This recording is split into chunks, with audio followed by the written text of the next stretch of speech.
Well, my name is Jovan Cruz. I'm from the organizing crew at UTEC, and this is my guest, John Drinkwater. If you want to introduce yourself a little bit, say what you're running for. Absolutely. Well, my name is John Drinkwater. I'm currently serving in my first term on the Lowell City Council and running for re-election for an at-large seat on the City Council. Okay, and my first question of the day is, would you support rehabbing / expanding / better utilizing our existing homes and storefronts?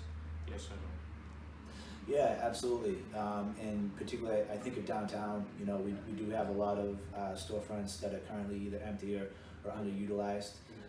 You know, I think finding creative ways to use those, even if they're temporary uses, whether it's for art or maybe, you know, like a pop-up shop, would be great ways to utilize those spaces. It does take some work with the owners and the landlords of the buildings, but certainly if we can utilize them and bring some vibrancy to the downtown for even a short while, it makes a difference. We're on a rotating basis. So I also think some of the upper floors could also be utilized, hopefully over the long term, to develop some housing to address the cost of housing by creating more of it overall. But I really do like the idea of finding creative ways to make use of any empty space we have in storefronts downtown, in around the city.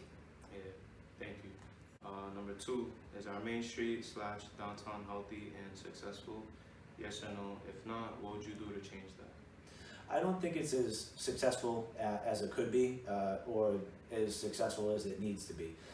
I do want to point to some examples, not to ignore some of the successes that have happened. The past year and a half has been very difficult for any business that's operating in a downtown area, you know, coming off of the pandemic restrictions, where they had to find different ways to do business. And there's actually been businesses that have opened during the pandemic and been successful. So I do want to highlight that there are still a lot of business owners that are willing to take a chance and make the investment in downtown Lowell, and I think they see the potential that we all do.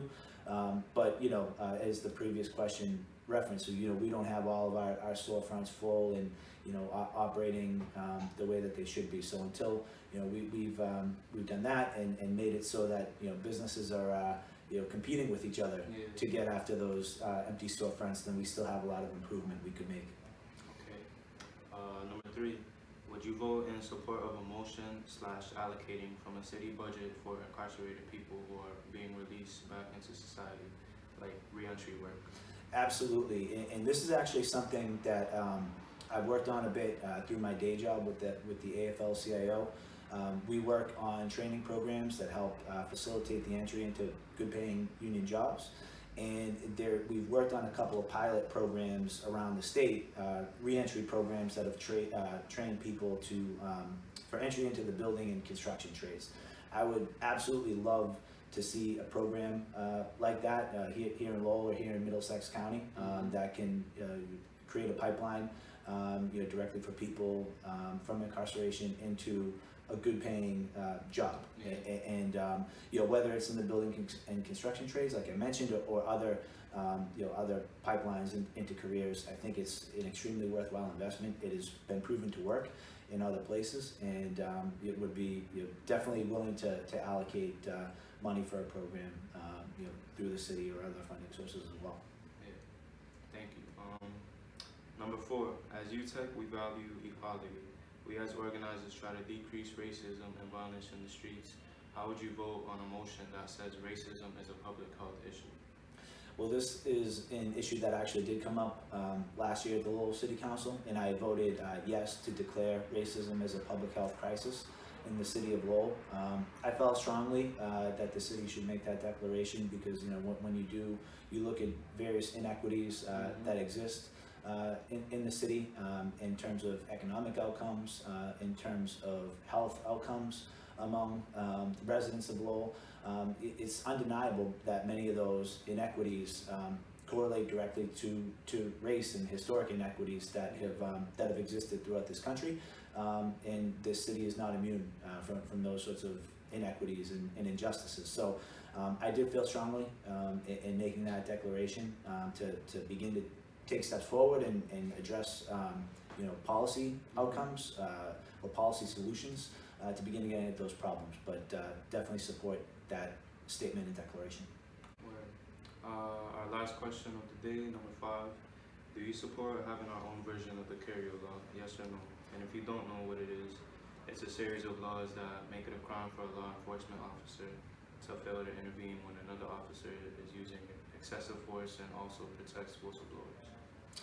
Yes, and I believe that was addressed at least somehow in the recent police reform law that passed in the legislature. But I think the duty to intervene is something that came up, and I do think that's important to address through the law, that officers do have a duty to intervene if they do see something wrong. Even if it's a colleague, even if it's a senior colleague, and I believe they need to feel supported, that if they do step in, that they'll have the support if they do intervene. I know, because there can be a lot of pressure to not do or say anything, particularly when you're dealing with a senior colleague, but we have to get rid of that feeling among officers and make sure that they feel supported and doing the right thing. Yeah, for sure. Well, thank you for taking your time with us and answering a few questions. My name is Jovan Cruz, and this is my guest, John from Drinkwater. Okay, thanks, Jovan.